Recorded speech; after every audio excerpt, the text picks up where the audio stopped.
লেখা যায় -1 গুণ -1 এরপরে গুণ হইলো -1। এখানে আমরা যদি দেখি মাঝামাঝি কি হয়ে যায় প্লাস 1 দ্বারা 1 রে গুণ করলে 1। আবার একটা গুণ আছে -1, আবার এই প্লাসে মাইনাসে মাইনাস, আর 1 দ্বারা 1 রে গুণ করলে মাইনাস।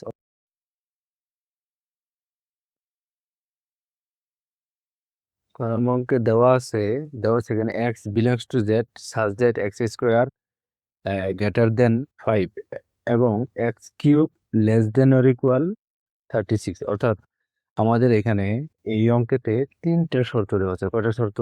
প্রথম শর্ত দেওয়া আছে x belongs to z, অর্থাৎ এই যে আমি এখানে লিখে রাখছি প্রথম শর্তটা দেওয়া আছে কি x belongs to z। দ্বিতীয় শর্ত হলো x এর মানটা অর্থাৎ প্রথম শর্ত দ্বারা বোঝায় x এর মানটা হবে z এর অন্তর্ভুক্ত। আর z দ্বারা আমরা কি জানি? z দ্বারা জানি পূর্ণ সংখ্যার সেট, অর্থাৎ ঋণাত্মক যত সংখ্যা আছে শূন্য সহ ধনাত্মক ঋণাত্মক সকল সংখ্যাকেই পূর্ণ সংখ্যা বলে। সেক্ষেত্রে তাহলে প্রথম শর্ত হলো যে x এর মানটা হবে যে কোনো পূর্ণ সংখ্যা হতে পারে, এবং ওই x এর মানটাকে যদি আমরা স্কোয়ার করি 5 থেকে বড় হবে এবং কিউব করলে 36 থেকে ছোট অথবা সমান হবে। তাহলে আমাদের এই ৩টা শর্ত, অর্থাৎ প্রথম শর্ত, দ্বিতীয়, তৃতীয় শর্ত, এই ৩টা শর্ত যে সংখ্যাগুলো মানবে, যে পূর্ণ সংখ্যাগুলো মানবে সেটি হবে এই সেটের অন্তর্ভুক্ত। তাহলে প্রথমে আমরা ধরে নিছি যে এই যে সেটটা জাস্ট এটাকে আমরা এ দিয়ে ধরে নিছি যে এটি একটি সেট। এটা এর পরিবর্তে আমরা যেকোনো এ, বি, সি, ডি আমরা এখানে দিতে পারবো। তারপরে আছে আমাদের এখানে যে এখানে লেখা আছে কি এখানে জেড ইকুয়াল -3 -2 -1, অর্থাৎ এগুলা সব হলো পূর্ণ সংখ্যা। আমরা জানি জেড দ্বারা কি বোঝায়? পূর্ণ সংখ্যা সেট বোঝায়। তাহলে আমরা সেটাই লিখে রাখছি। তাহলে প্রথমে আমরা এক্স এর মান 0, অর্থাৎ আমরা 0 থেকে শুরু করব। তো এক্স এর মান 0 হলে এক্স স্কোয়ার ইকুয়াল, অর্থাৎ এখানে আমরা 0 স্কোয়ার দেব এবং 0টা অবশ্যই 5 থেকে কি না বড় না, তাহলে আমরা not equal not greater than দেবো। এবং এক্স কিউব করলে, অর্থাৎ এক্স কিউব মানে এক্স এর পরিবর্তে আমরা কত বসাবো? 0 কিউব করলে 0 অবশ্যই 36 থেকে ছোট। তবে আমাদের এখানে মূল কথা যেটা সেটা হলো যে সংখ্যাটা পূর্ণ সংখ্যাটা 3টা শর্ত মানবে সেটি হবে এই সেটের অন্তর্ভুক্ত উপাদান। কিন্তু এখানে 0 কিন্তু এই একটা শর্ত মানে নাই, অর্থাৎ 5 থেকে বড় না। এক্স স্কোয়ার করলে 5 থেকে বড় হয়, তার মানে 0 হবে না। এরপরে আছে আমাদের x সমান +-1 হলে এক্স স্কোয়ার ইকুয়াল +-1 স্কোয়ার, তাহলে এখানে 1 নিয়ে আসছি। আমরা একটা জিনিস জানি যে প্লাসের 1 কে যদি আমরা স্কোয়ার করি তাহলে আমরা কিভাবে লিখতে পারি? +1 গুণ +1, তাই তো? এভাবেই তো লিখতে হয়। তাহলে প্লাসে প্লাসে প্লাস, আর 1 দ্বারা 1 রে গুণ করলে 1 হয়। আবার -1 কে যদি আমরা স্কোয়ার করি তাহলে -1 গুণ হলো -1, তাহলে এখানে মাইনাসে মাইনাসে প্লাস, আর 1 দ্বারা 1 রে গুণ করলে 1। অর্থাৎ এখানের স্কোয়ার থাকলে স্কোয়ারের ভিতরে মাইনাস থাকে আর প্লাস থাকে, সেটা কি হয়ে যায়? অবশ্যই সবসময় কি হয়ে যায়? পজিটিভ হয়, অর্থাৎ প্লাস হয়ে যায়।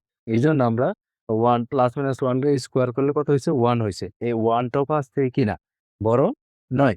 এবং এক্স কিউব করলে, অর্থাৎ 1 কে কিউব করলে +-1, হ্যাঁ, +-1 হোল কিউব আছে। এখানে যদি আমরা +1 কে হোল কিউব করি তাহলে এখানে লিখতে পারি আমরা +1 গুণ +1 গুণ +1।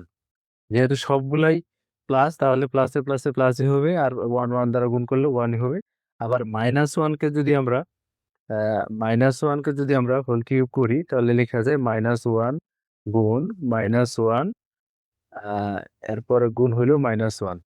এখানে আমরা যদি দেখি মাঝামাঝি কি হয়ে যায়? প্লাস 1 দ্বারা 1 রে গুণ করলে 1। আবার একটা গুণ আছে -1, আবার এই প্লাসে মাইনাসে মাইনাস, আর 1 দ্বারা 1 রে গুণ করলে মাইনাস। অর্থাৎ আমরা সহজ করে যদি বলি তাহলে উপরে পাওয়ার যদি জোড় সংখ্যা হয় তাহলে মাইনাসটা প্লাস হয়ে যায়, আর যদি বিজোড় সংখ্যা হয় তাহলে মাইনাসটা থেকে যায়। এই জন্য আমরা +-1 কে কিউব করলে +-1 একটা প্লাসের মান আসবে আর একটা মাইনাস আসবে। এইটা কিন্তু 36 থেকে ছোট। কিন্তু এইখানে একটা শর্ত মানে নেই, অর্থাৎ x এর মানটা এই 1 টা কি 5 থেকে বড় নয়। এই জন্য আমাদের এটিও এই সেটের উপাদান সংখ্যা হবে না। আবার এরপরে যদি আমরা 2 নেই, +-2 হলে x স্কোয়ার, তাহলে +-2 এই যে স্কোয়ার আছে এই জন্য প্লাস থাক আর মাইনাস থাক সেটা কি হয়ে যাবে? সবগুলোর সংখ্যা কি হয়ে যাবে? প্লাস হয়ে যাবে। এবং 4 2 এর স্কোয়ার করলে 4 হয়। আর 4 কিন্তু 5 থেকে বা 5 থেকে কি না বড় না। আর যেহেতু এই শর্তটা মানে নেই, তা বাকিগুলো আমাদের মানবো। তবু আমরা বলে দিই এক্স কিউব, এটা যদি আমরা কিউব করি তাহলে plus minus two whole cube হবে। টু এর কিউব করলে কত এইট, যেহেতু বিজোড় সংখ্যা আছে তাহলে প্লাসও থাকবে মাইনাসও থাকবে, এবং 36 থেকে 2টা মানে কি ছোট। এরপরে আমাদের আছে এক্স সমান কি আছে আমাদের, প্লাস মাইনাস থ্রি আছে। থ্রি হলে এক্স স্কোয়ার, তাহলে plus minus three square, square যেহেতু আছে তাহলে প্লাস মাইনাস মাইনাসটাও কি হয়ে প্লাস হয়ে যাবে। এবং 5 থেকে কি থ্রি কিউব করলে স্কোয়ার করলে 9 হয়, তাহলে এটাও 5 থেকে বড়। তাহলে আমাদের প্রথম শর্ত হলো, 1 নম্বর শর্ত ছিল কি, এক্স এর মানটা হবে স্বাভাবিক এই পূর্ণ সংখ্যা, তাহলে এক্স এর মাইনাস এই প্লাস মাইনাস থ্রি এটা হলো পূর্ণ সংখ্যা, এই প্রথম শর্ত মানলো। এরপরে হলো এই এক্স এই পূর্ণ সংখ্যাকে যদি আমরা স্কোয়ার করি তাহলে 5 থেকে কি হবে বড় হবে, এই শর্তও মানছে। এবার এই থ্রিকে যদি আমরা কিউব করি প্লাস মাইনাস থ্রি যদি কিউব করি তাহলে প্লাস মাইনাস কি আসবে 27 আসবে, এবং 2টা মানে কি 36 থেকে ছোট। তাহলে এই শর্তটা মানলো, তাহলে আমরা অ্যাসেটের একটা উপাদান সংখ্যা কি পেয়ে গেলাম। অ্যাসেটের প্রথম একটা উপাদান সংখ্যা আমরা পেয়ে গেলাম, তাহলে কত পেলাম প্লাস মাইনাস থ্রি, অর্থাৎ 2টাই হবে আমাদের অ্যাসেটের উপাদান সংখ্যা। প্লাস মাইনাস থ্রি এই 2টাই উপাদান সংখ্যা হবে। এরপরে আমরা যদি এক্স সমান 4 নেই, প্লাস 4 নেই, তাহলে এক্স স্কোয়ার পরে প্লাস 4 স্কোয়ার, এখানে প্লাস দিছি বোঝার জন্য যে না দিলেও চলবে। 4 স্কোয়ার করলে 16, অবশ্যই এটা 5 থেকে বড়। এবং এক্স কিউব অর্থাৎ 4 কিউব এটা কি, যেহেতু প্লাসের সংখ্যা তাহলে এখানে প্লাস হবে, তাহলে 64, 64 কিন্তু 36 থেকে কিনা ছোট নয়, তার মানে 4 কিন্তু আমাদের আহ এই ছোট প্রধান সংখ্যা হইতেছে না। এবার আমরা 4 থেকে যত ধনাত্মক সংখ্যা 5, 6, 7 নিতে থাকি না কেন, প্রত্যেকটা সংখ্যায় 36 থেকে কি হবে কিউব করলে বড় হবে, এই জন্য আর নেওয়া যাবে না। এবার -4 যদি আমরা নিই তাহলে এখানে দেখবো এক্স স্কোয়ার করলে -4 স্কোয়ার করলে কত আসতে আসছে 16, এটা অবশ্যই 5 থেকে বড় হইতেছে। কিন্তু এক্স কিউব করলে এটা আসতে আসছে -64। হ্যাঁ, এখানে কিন্তু মাইনাস যে কোনো মাইনাস অর্থাৎ ঋণাত্মক সংখ্যা প্লাসের সংখ্যা থেকে ছোট, অর্থাৎ 36 থেকে -64 কি ছোট সংখ্যা। এই জন্য আমরা বলতে পারি যে আহ, এরপর আমরা -5, -6 যতগুলো সংখ্যাই নেই না কেন সবগুলো সংখ্যাই কি হবে এই সেটের অন্তর্ভুক্ত হবে। এই জন্য আমাদের নির্ণয়ের সংখ্যা তাহলে কত হবে, এই equal to dot dot dot -5, -4, -3, 3 পর্যন্ত আমাদের হবে। অর্থাৎ এই সংখ্যাগুলোই 3টা শর্তই মানে, অন্যগুলো 3টা শর্ত মানে না। আশা করি